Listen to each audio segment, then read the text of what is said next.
1.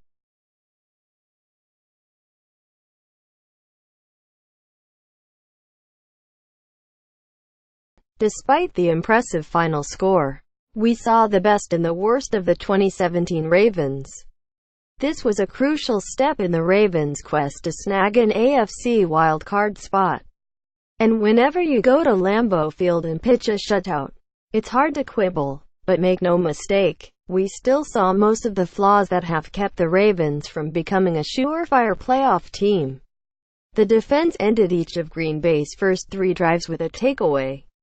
Yet the offense converted those superb opportunities into a meager 3 points. Later in the first half, Joe Flacco flubbed a golden scoring opportunity when he forced a pass to Danny Woodhead despite the fact that Packers safety Clinton Dix had clear inside position on the Ravens running back. It was the type of interception Flacco has thrown all too often in recent seasons. And we've seen the Ravens pay dearly for such mistakes against the better teams on their schedule. The Ravens' rushing attack, a strength early in the season, has also struggled 3 of the past 4 games. Alex Collins averaged just 2.5 yards a carry against the Packers, though he ran extremely hard behind substandard blocking. On the other hand, the defense really is a nightmare for inexperienced quarterbacks such as the Packers' Brett Hundley. The Ravens have now proved that their early success creating turnovers was not a fluke, and they make up for the absence of a superstar pass rusher with creative blitzes and the sheer number of quality players they roll out along the front 7. Coming out of the preseason, we thought this defense might excel across all situations and position groups. That projection is starting to look like reality. The Ravens also played exceptional special teams in Green Bay. Sam Koch stuck 3 punts inside the 10-yard line. Chris Moore and Michael Campanaro delivered a pair of fine returns.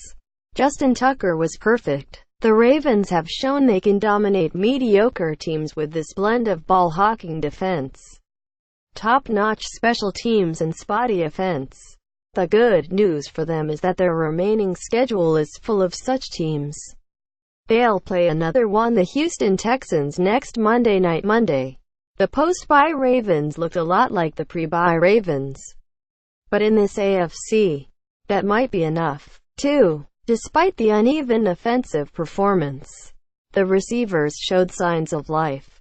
Flacco and offensive coordinator Marty Mornhinweg had faced a barrage of recent questions about the team's lack of productivity on intermediate passes, so fans had to feel heartened when Flacco hit Mike Wallace for 16 yards on the first defensive play of the game. Wallace later made the kind of play we just haven't seen from the Ravens receivers this season, when he reached around Packers cornerback Demarius Randall to catch a contested pass for a touchdown to start the second half. It's been puzzling to watch the Ravens ignore Wallace for long stretches this season, because when they've made a point of going to him early against the Oakland Raiders and the Packers, he's delivered standout games. Flacco also hit Jeremy Maclin for a 14-yard gain and tight end Benjamin Watson for a 33-yard gain.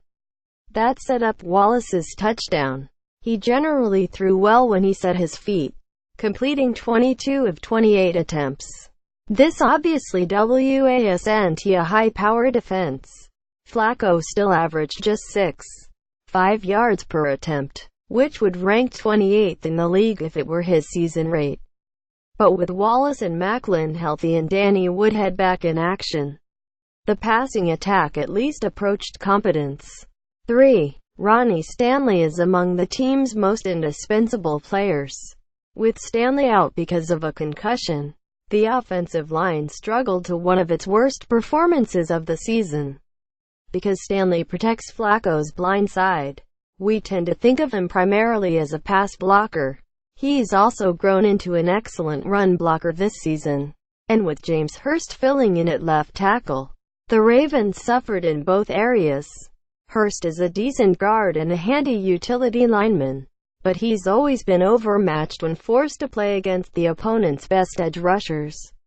He allowed Packers linebacker Clay Matthews to dart around him and sack Flacco to end the Ravens' first drive, and he didn't have much better luck against Green Bay's other standout edge rusher, Nick Perry, who hit Flacco 3 times.